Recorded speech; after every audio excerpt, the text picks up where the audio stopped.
like, here's the thing.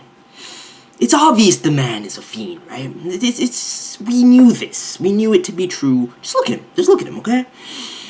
But Shiki Kijima, what he does at the end of this chapter, like, it's so twisted, and yet I have a tinge of just like, yo, this man is badass as fuck. Like, we just have to read the dialogue, bro. We just have to read the dialogue because the man is crazy. He's just like, yo, Rose. By the way, that's what I'm calling you guys. All up on the CCG website. Just posted it straight up on the website. That means the public can go up on the website and view this man's twisted interrogation. He's like, yo, we got your boy right here. We interrogated him over and over again, but it doesn't look like he's gonna talk, so, you know, I figured he didn't need his tongue then. Just chops the shit out. And he's like, you know what, from my point of view, there's a lot of things he doesn't need, actually. And I'm the only one that knows where this place is. You can maybe save him if you kill me. I am Shiki Kijima. You won't forget my face once you've seen it. You can kill me anytime, day or night, whenever. I'll be waiting for you, Rose. I was like, yo! Like, when the man said, I'm going to send your people a gift, I was like, how is he going to go about this? I knew he was going to dismember the man somehow and send the message to Rose. I thought he was going to ship his body to them, but I was like, if he could ship it to them, that means he knows their location. So I was like, how is he going to go about this? The man straight up posted these twisted interrogation tactics on the CCG website and starts fucking goading them. He's like, yo, come at me, bro. I got it. You can come get me if you want to. And here's my name. Find me. Come at me. It's all good. Until then, I'm going to be taking pieces off your boy right here. Tokyo Ghoul, chapter 38. Monday, dude, it's a bit late for me. I was fiending all of last night for the re-chapter. Like, you don't even understand. I was like, it's already late because I've been spoiled. I've come to expect it on the Saturday night. It used to be, Sunday night. Typically, it used to be Sunday night. So, I've been spoiled, and having it as late as Monday right now, I'm just like... But anyway, we got it. A lot of stuff that I anticipated is going down right now. And as always, you already know, we're going in depth. We gotta talk about my boy Shuu and his reuniting with Kaneki, however indirect and fiendish as it is. We gotta talk about the Uta interaction because that shit's big for me. And as I predicted, the Q squad is getting masked. I feel like a lot of us saw this coming when Sasaki asked Uta, do you make custom masks? A lot of us predicted that what Kaneki, what Sasaki's strategy was going to be. That he basically wanted the Qs to pose as ghouls for the investigation. And that's straight up what we get confirmed in this chapter. So, a lot of hype shit going down. I honestly just can't wait to see the masks that they have crafted for them. And I know my boy Uta's going to go in with those masks. Because it's just fucking Uta, dude. It's God Uta. The man asked them so many precise questions, which I found utterly hilarious. Like, especially the Psycho interaction, dude, that shit was hilarious. But he's got the measurements, he's gonna go in. I expect some crazy fucking masks for the Q squad. And honestly, I wonder if Sasaki's actually getting a new mask made, or if he's gonna straight up wear the old Kaneki mask that he had shipped to him. Hopefully, as much as I love the iconic Kaneki mask, hopefully Sasaki gets his own mask just to further the deviation between the two personas. Plus, I just want to see a new fucking Beast mask. Like, as many new masks as I can see, I'll be hype on that. But I wouldn't be totally, I wouldn't be upset if he did decide to rock the Kaneki mask and that was his MO, because that has a weight to it in itself and a certain symbolism of it in and of itself. So, anyway, chapter, very straightforward. Let's dive into it, okay? Upon hearing the exposition from Kanae about Sasaki, being Kaneki and losing his memories, what does my boy Shuu do? What? The man is in the wheelchair at breakneck speeds, trying to leave the mansion and go find this dude. Just at breakneck speeds. Everybody's like, yo, Master Shuu, where are you going? He's so blinded by this news that he falls out the chair. That's how fucking zealous he is about reuniting with Kaneki. People trying to tell me, and Kanae's trying to talk to Chie, talking about, you think that's going to bring the man's energy back? Fool, look at this. Look at this reaction right here. Exactly what I would expect. Master Shuu, where are you going?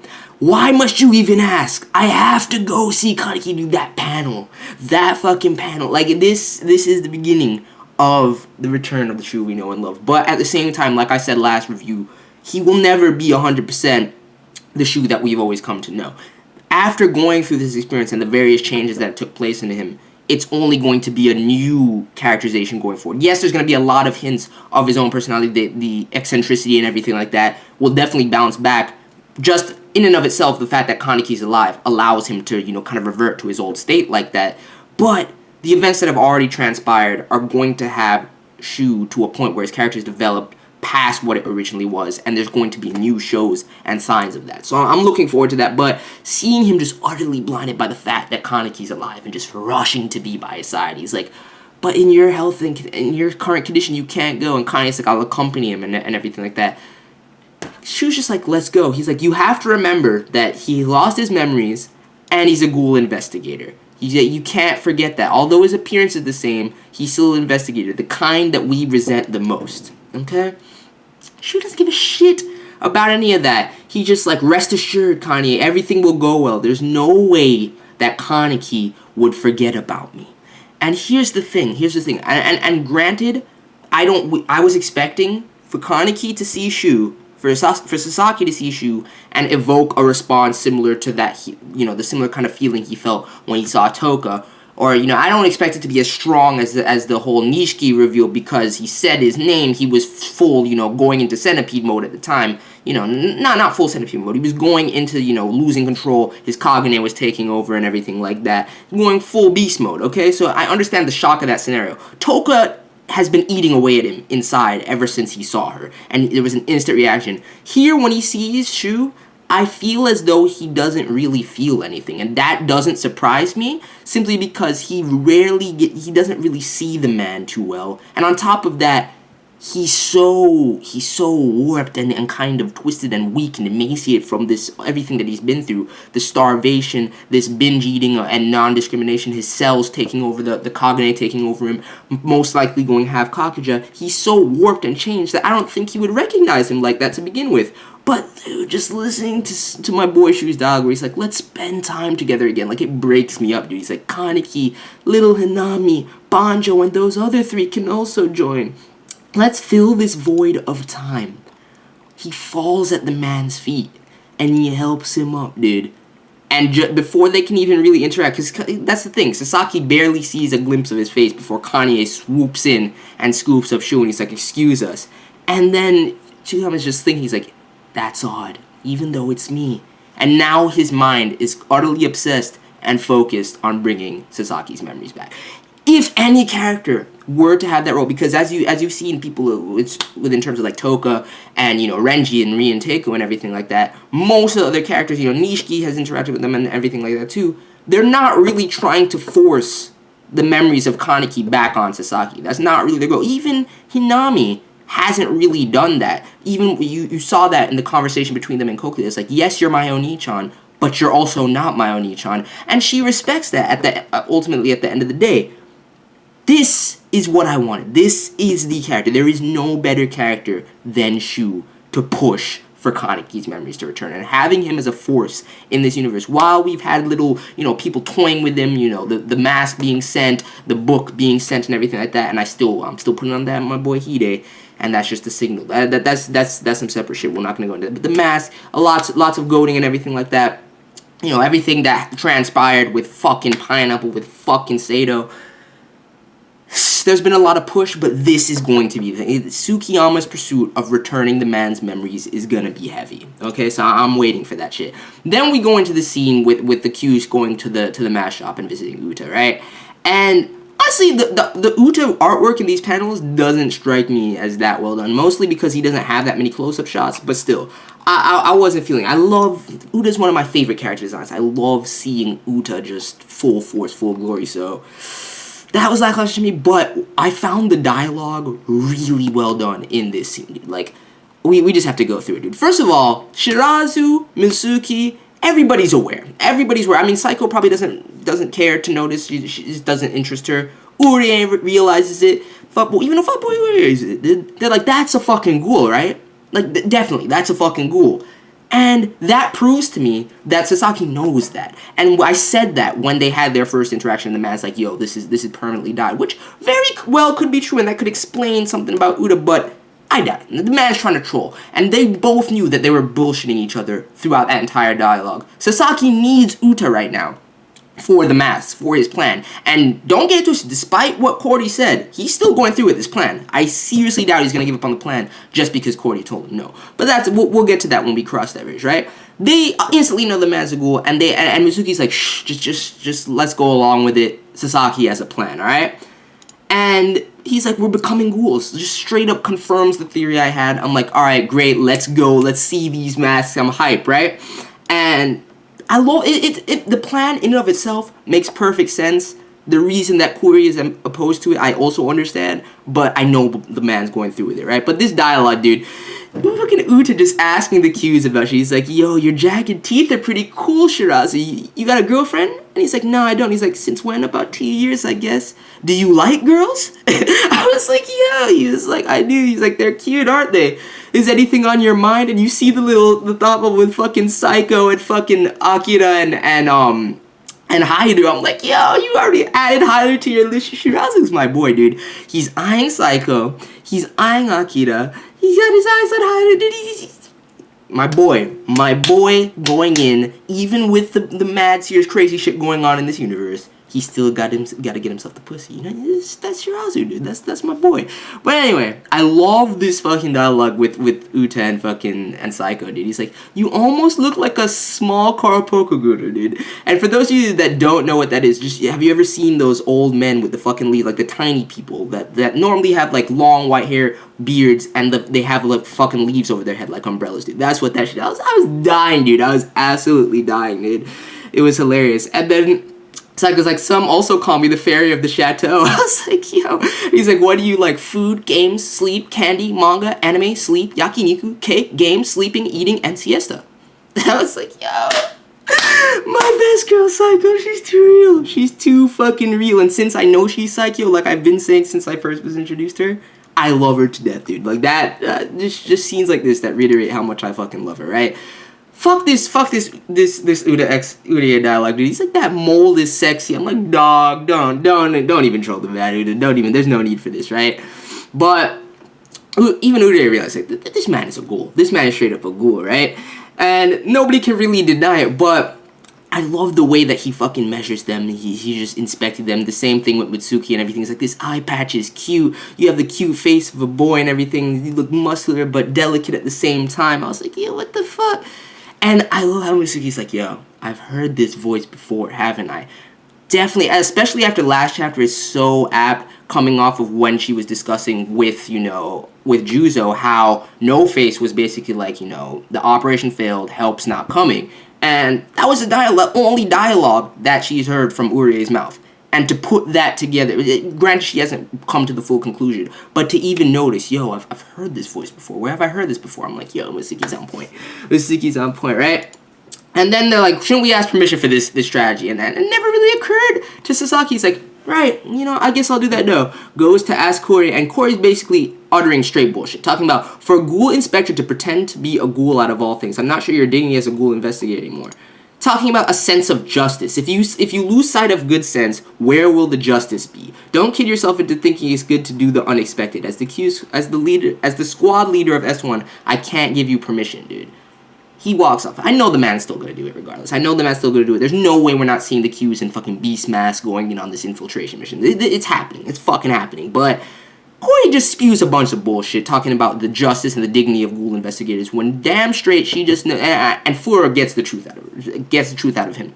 I don't know why I keep calling Koori she. It's just because he's so androgynous. I always slip up, but it's a man, okay? I know this. You guys don't need to correct me. But anyway, she just sends some straight up bullshit. He's like, I think the mask operation is a good idea, is what Fura says. My boy Fura is speaking some sense, and it is a good idea. It makes perfect sense. It doesn't fit the image of a hero of justice, is the bullshit she said. A hero of justice, Can I have a smoke? And just this scene, like, your wife would be mad first class Fura. Isn't the child still young?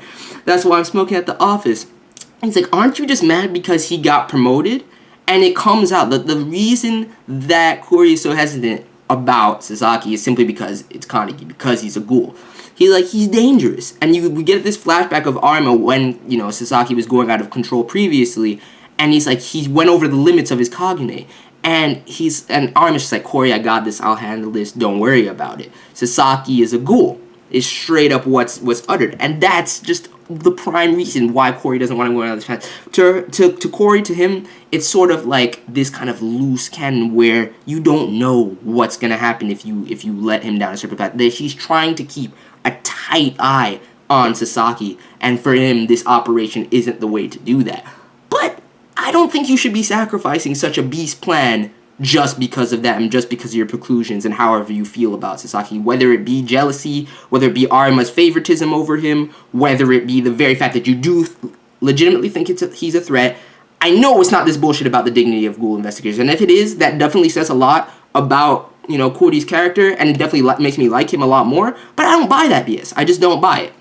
And the last scene, we get fucking Master Mirumo. He's like, yo, Shuu went outside, my boy. He's finally coming back. That makes me so happy. And we see fucking Shuu locked in his room. And I love what he says. He's like, Kaneki's memories are gone. That won't do. I have to make him remember. Should I start from the squash game? Haha, this takes me back, and you see him typing some shit on his computer.